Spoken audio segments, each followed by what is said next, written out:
자, 여러 가지 이유가 있겠지만 가장 큰 문제는 뭐였을까요? 일단 패배의 책임을 지고 황교안 대표는 사퇴했습니다. 통합당의 참패 원인 한번 짚어볼 텐데요.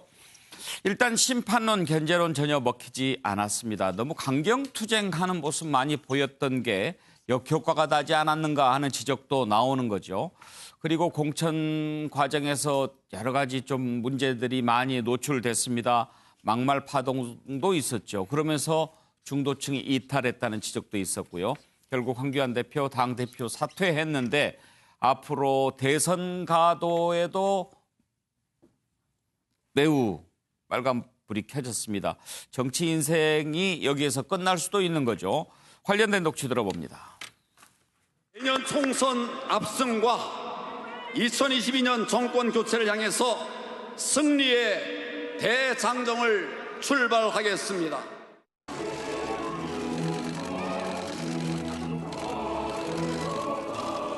문재인 대통령에게 경고합니다.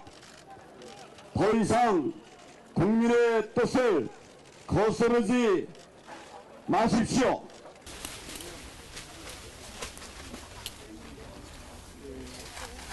자랑스러운 종로를 반드시 무능 정권 심판 1번지, 부패 정권 심판 1번지로 만들겠습니다.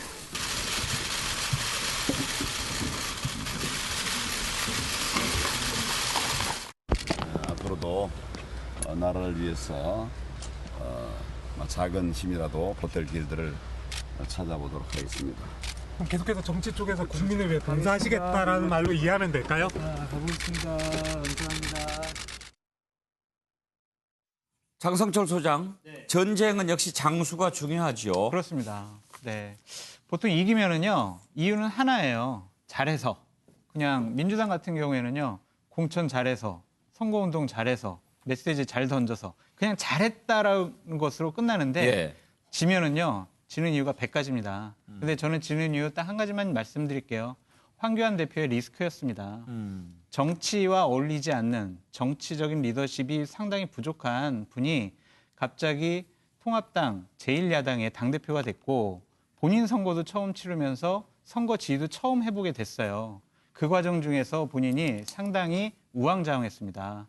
4월 1일 우리 되돌아가 보죠. 4월 1일 본인이 처음 말실수를 했어요. N번방 사건과 관련해서. 4월 3일부터 선거운동 기간이었는데 4월 1일부터 지금 말실수해가지고 그건 말실수가 아니다, 기다, 막 이런 식으로 논란만 있었습니다. 중간에 김대호 후보의 말실수, 또한 차명진 후보의 말실수가 4월 14일까지 계속 이어졌고 그것을 통합당에서는 해명하고 해결하고 조치하고 선거운동 과정 중에 계속 그런 일만 반복됐어요. 통합당이 내세우고 싶은 인물들에 대해서 우위성을 얘기하지도 못했고요. 정책, 메시지 다 아무것도 기억나는 게 없습니다. 오로지 막말과 차명진 후보만 남아 있습니다. 이런 과정 중에서 선거인 이기기가 상당히 힘들었고 이러한 혼란스러운 상황을 제대로 정리하지 못한 황교안 대표의 리더십의 리스크가 선거 패배의 중요한 원인이라고 저는 생각합니다. 김영주 의원의 분석은요? 뭐 여러 가지 요인이 있겠죠. 다 얘기할 수는 없겠습니다만은 어쨌든 그 미래통합당이 갖고 있는 또 황교안 대표가 갖고 있는 이념지향 과잉, 이념 과잉과 낡은 보수, 변화하지 않았다는 것이 가장 크고 그것이 어쨌든 수도권에서의 참패를 갖고 왔다. 수도권에 있는 시민들의 눈높이에 비해서 아주 말하자면 품격 없는 보수, 그리고 일관성이 없는 보수, 철학이 없는 보수라고 하는 측면에서 구매력이 없는 그런 결과를 낳았다고 보는 거예요. 예를 들면 우한폐렴에 대해서는 계속 지적하려고 하지만 대구 사태라고 얘기하는 것은 안 된다. 국민들이 보았을 때 이게 맞는 얘기냐 이런 부분이 나와 있는 거고요. 또 이번에 프레임이 안 된 게 자꾸 낡은 보수적으로 말하자면 무슨 종북 이야기를 하려고 하는데 미국은 군비 문제를 갖고 있으니까 사실은 이게 프레임이 설정이 잘 안 되는 부분이고 또 하나는 전 세계가 4차 산업혁명 이후에 또 코로나 사태 이후에 전체적으로 다 돈을 주자, 말하자면 뿌리자라고 하는 측면에 있어서도 그걸 뿌릴지 말지에 대한 철학이 없었다라고 하는 거죠. 이제 그런 면에서 그런 일관성도 없고 그리고 또 차명진 부분에 대해서 당에 제명을 할 수 없는 것도 당의 상당수 당원들이 그래가지고 세월호의 그런 발언이 맞다라고 얘기하고 또 광주 망언에 대해서도 전혀 정리 안 된 분위기 그대로 이걸 가지고 미래로 가겠다라고 하는 것이 일반 수도권 유권자 입장에서는 말이 안 된다고 느낀 것이죠. 예. 예, 지금 패널들의 분석을 들어보니까 하나하나 좀 새롭게 느낌이 듭니다. 정은갑 실장 분석 한번 들어볼까요? 저는 좀 디테일하면서 중요한 게 정치라는 게 이 말로 하는 거거든요. 언어로 하는데 황교 대표의 그 쭉 내용들을 보면은 굉장히 이게 표현력 자체가 이게 굉장히 두리뭉실합니다. 그러니까 뭐 지켜보면 알 겁니다. 그거는 어제 다 얘기를 했습니다. 처음에 아마 설화를 몇 번 겪으면서 굉장히 조심스러운 면이 있을 거예요. 근데 당대표 입장에서 뭔가 이런 엄청난 그 선거 국면에서는 메시지를 통한 전달이 제대로 안 되는 겁니다. 그 점이 저는 오랫동안 이렇게 황 대표를 지켜보면서 참 정치인으로서 안타깝다라는 생각이 들었고요.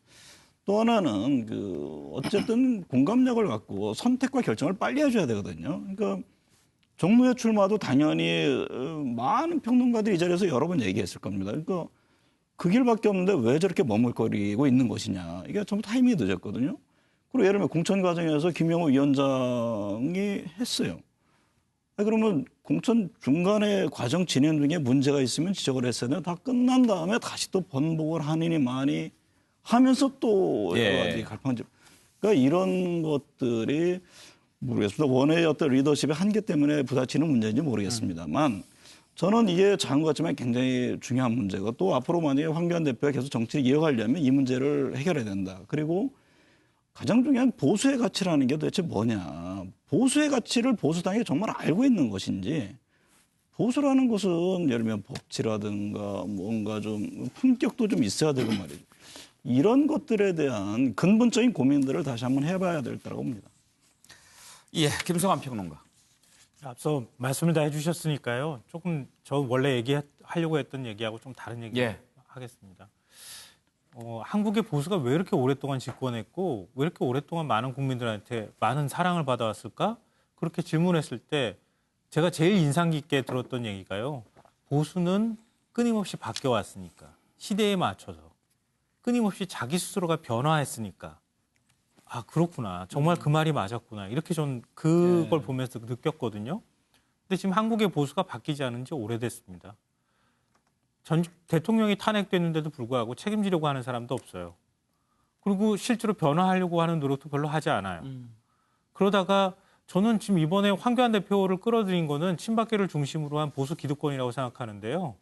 질러가고 싶어요. 어떻게든 빨리 질러가서 빨리 변화했다고 얘기해주고 싶으니까 그러니까 딱 입맛에 맞는 사람을 구하려고 했던 것 같고요.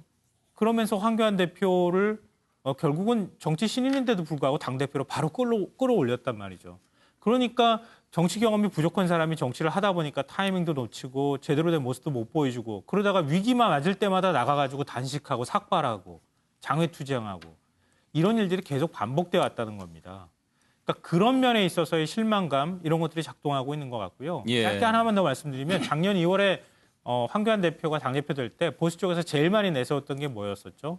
보수의 품격이었습니다. 황교안 대표는 보수의 품격을 가진 사람이었다. 이걸 제일 큰 이미지로 내세웠는데 지금 황교안 이제 전 대표죠. 전 대표가 과연 보수의 품격을 얼마나 보여줬는지 한번 되돌아봤으면 좋겠습니다. 최명기 원장의 분석도 궁금합니다. 저는 황교안 전 대표가 딱 그 마지막 총리를 했었을 때처럼 했으면 전 됐다고 생각이 돼요.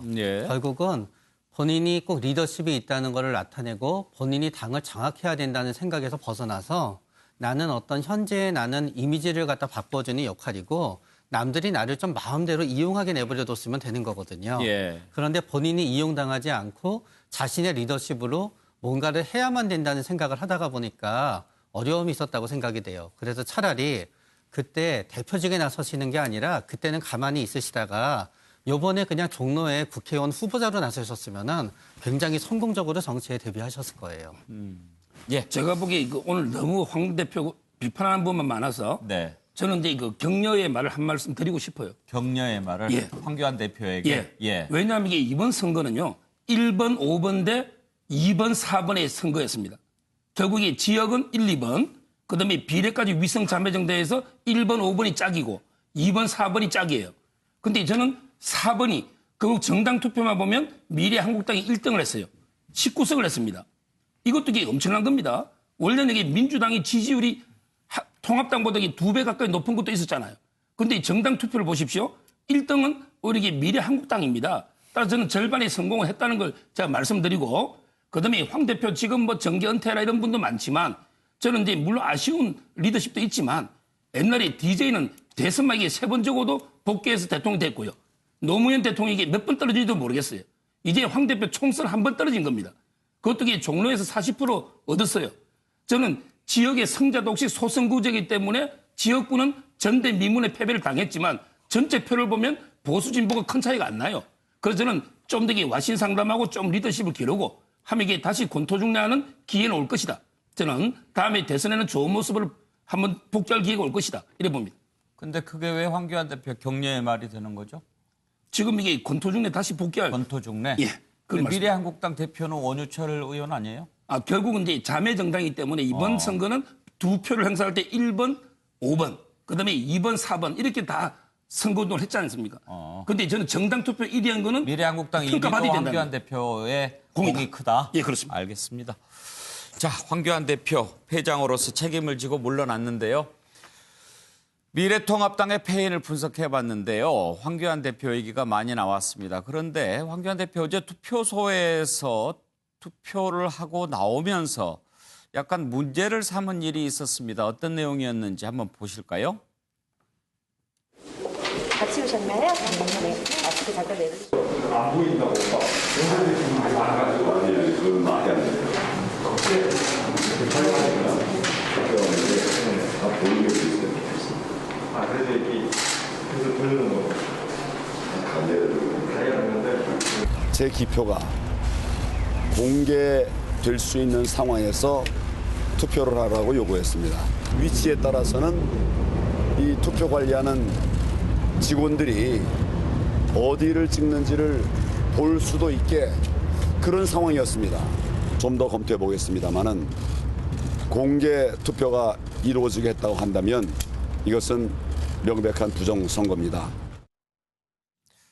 야당 대표가 투표를 하고 나서 부정선거 의혹을 제기했다는 것은 사실 작지 않은 문제입니다. 장성철 소장, 왜 저런 발언을 했을까요? 그리고 팩트부터 좀 알고 싶은데. 저 팩트는요. 2014년 선거법 개정으로 인해서 지방선거 때부터 저 가림막 없이 투표소에서 기표할 수 있다라고 개정이 됐어요. 2014년? 네. 2014년이면 박근혜 정부 때 아니에요? 맞습니다. 그러면은 황교안 대표가 그때 법무부 장관인가 하고 있었을 텐데. 네, 뭐 근데 세부적인 사항은 잘 모르셨을 수도 있죠. 근데 저기에는 또 하나의 이제 그 규정이 있는데 투표자가 원하면 가림막을 설치할 수 있다라고도 돼 있어요. 그렇기 때문에 뭐 황교안 대표의 얘기가 틀린 것은 아닌데 저도 이제 사전 투표하러 가면서 가림막이 없어가지고 그래서 저는 이제 규정을 찾아봤습니다. 그래서 저는 안 거기 때문에 일단 뭐 황교안 대표 그만둔 마당에 너무 혼내지 마시기 바랍니다.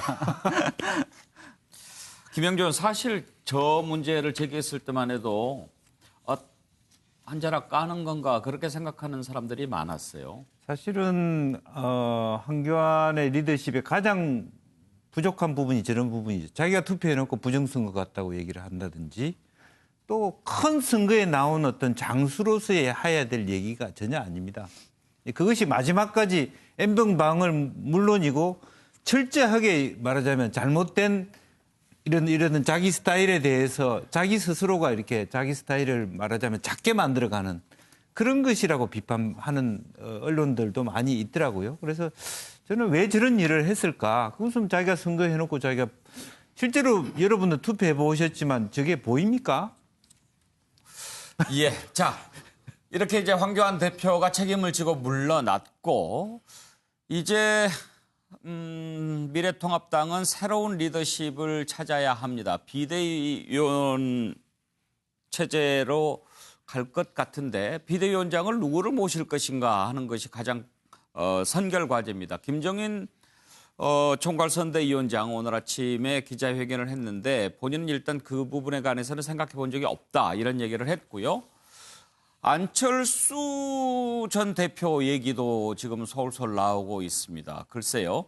자, 김종인 위원장 기자회견 내용 잠깐 좀 들어볼까요? 솔직히 아쉽지만 꼭 필요한 만큼이라도 표를 주신 것에 대해서 감사를 드립니다. 정부와 여당을 견제할 작은 힘이나마 남겨주셨습니다. 야당도 변화하라는 명령으로 받아들일 것입니다. 국민 여러분의 지지를 얻기에 통합당의 변화가 모자랐다는 걸 인정합니다. 자세도 갖추지 못한 정당을 지지해달라고 요청한 것 매우 송구스럽게 생각합니다. 이번 총선에서 드러난 국민의 마음을 잘 새겨서 야당도 변화하지 않을 수 없을 것입니다. 정갑실장 보시기에 김종인 위원장 카드 어떻다고 지금 평가할 수 저는 있을까요? 김종인 위원장이 죽었다고 보지는 않습니다. 황교안 대표가 김종인 위원장을 불러왔을 때도 그런 이제 분석들이 있었죠. 그러니까 총선 이후에를 대비한 것이다. 예. 여전히 저는 뭐 비대위의 한 멤버로서 살아있다고 보고요. 근데 이번에 또 다선 의원적 의미 있는 승리를 한 의원들이 꽤 있습니다. 예를 들면 주호영 의원이라든가 또 뭐 정진석 의원 등등.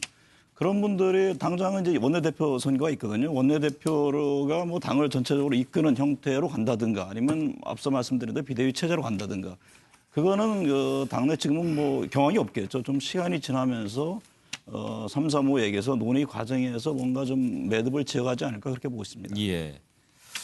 김성환 평론가. 김종인 위원장은 왜 일당 자신했을까요? 저는 김종인 위원장은 알고 있었을 거라고 생각해요. 선거를 많이 치러본 분이기 때문에 이 판세가 기울어져 있다는 것도 알았을 거고요. 여의도 연구원을 통해서 여론조사 결과 다 받아볼 텐데 왜 모르겠습니까? 그래서 어제 저녁에 상황실에 안 왔을까요? 그건 뭐 미안함 때문이기도 할 것 같기도 하고요. 뭐 책임의식도 있을 수 있으니까 차마 사람들한테 이렇게 패배할 선거의 모습을 나타내기 뭐 미안했다고 생각할 거라고 생각합니다. 근데 저는 앞서 말씀하셨던 거하고 좀 생각이 다른데요. 김종인 위원장은 이제 김종인 효과는 다 끝났다. 한국 정치에서. 이제 하실 일은 제가 볼 때는 대선 출마밖에 없어요. 아니 정권을 그렇게 여러 번 바꾸고 난 다음에 다 남 얘기하듯 했잖아요. 본인이 만든 정권이에요. 본인이 세운 정권인데 남 얘기하듯 하고 그다음 또 정권 또 세워놓고 또 남 얘기하고 이번에 또 지금 선거 패배하고 난 다음에 그들이 잘못해가지고 이렇게 됐습니다. 이렇게 얘기하는 분이에요. 그러지 않았으면 좋겠어요. 김종인 효과는 김종인이라고 하는 경제민주화라는 가치를 그걸 가져가고 싶어 했을 때 그때가 제일 그 높은 효과를 가질 수 있는 것이었고 지금은 이제 효과가 없어요.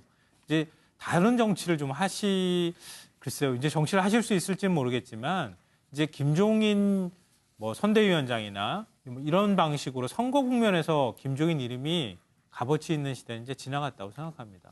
서정 변호사. 저는 이제 그 김종인 위원장님이 상당히 훌륭한 분인데 너무 늦게 합류했어요. 차라리 이제 공천심사위원장을 김종인 위원장부터 미리 맡겨서 선거 대책까지 다 맡겼으면 좀 이게 어땠을까 하는 아쉬움이 있고요. 근데 본인이 이제는 역할이 끝난 걸로 생각해요.